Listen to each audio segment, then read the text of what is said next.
পেট ভরে ভাত রুটি খাওয়ার পরও আপনার তলপেটে চর্বি বাড়বে না অথবা রক্তে চিনি বাড়বে না, এমন কোনো পদ্ধতি আছে কি? যখনই আপনি ভাত রুটি খাবেন তার পূর্বে যত বেশি সম্ভব আপনি সালাদ খাওয়ার চেষ্টা করবেন। এর পরপরই আপনি 1 থেকে 2টা কুসুম সহ ডিম খাবেন।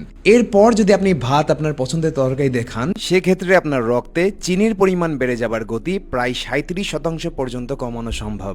যুক্তরাষ্ট্রে অবস্থিত ওয়েল কর্নেল মেডিকেল কলেজ এমন একটি গবেষণাপত্র প্রকাশ করেছে, যখন একজন ব্যক্তি পেট ভরে ভাত রুটি খাবার পূর্বে সালাদ বা সবজির মতো খাদ্য গ্রহণ করবেন, তখন সেই সালাদ বা সবজির উপরে যে ফাইবারের শির থাকে সেই ফাইবারটা আমাদের রক্তে চিনি মিশতে দেয় না।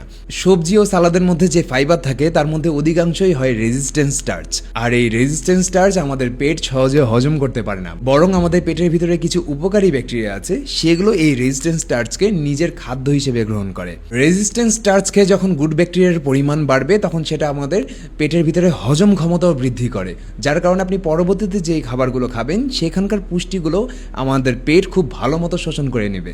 যদি আপনি শসা, টমেটো, ধনেপাতা, লাউ সহ যাবতীয় কিছু সবজি দিয়ে সালাদ তৈরি করে খান, সেক্ষেত্রে প্রতি 100 গ্রাম সালাদে আপনি গড়ে মাত্র 20 ক্যালোরির মতো পাবেন, যেখানে 100 গ্রাম ভাতে থাকে প্রায় 130 ক্যালোরি। যার কারণে সালাদ বা সবজি আমাদের রক্তে চিনি তো বাড়ায় না, উল্টো এর ভিতরে যে ফাইবারগুলো থাকে সেগুলো আমাদের পেটকে অনেকক্ষণ যাবৎ ভরা অনুভব করায়, যার কারণে আমাদের ক্ষুধা কম লাগে।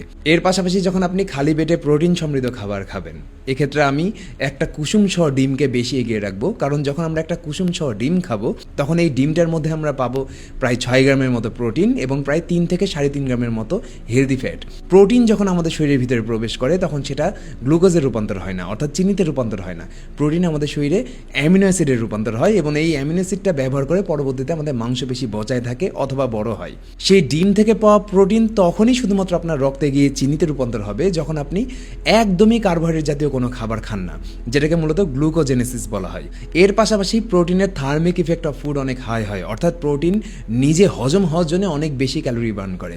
এর পাশাপাশি আপনি ডিমের কুসুমের মধ্যে যে হেলদি ফ্যাটটা পাচ্ছেন সেটা আপনার শরীরে ইনসুলিন হরমোনকে ব্যালেন্সে রাখবে। এরপর যদি আপনি ভাত আপনার পছন্দের তরকারি দিয়ে খান, সেক্ষেত্রে আপনার রক্তে চিনির পরিমাণ বেড়ে যাবার গতি প্রায় 37% পর্যন্ত কমানো সম্ভব। এই পদ্ধতিতে খাবার খেলে আপনার ব্রেনের কাছে সিগন্যাল যাবে যে আপনার পেট পরিপূর্ণ আছে, যার কারণে আমাদের মেটাবলিজম প্রক্রিয়াও অনেকটাই সচল থাকবে এবং একই সাথে এটা আপনাকে এক বসাতে অতিরিক্ত খাবার খেয়ে ফেলার প্রবণতা থেকেও বাঁচাবে।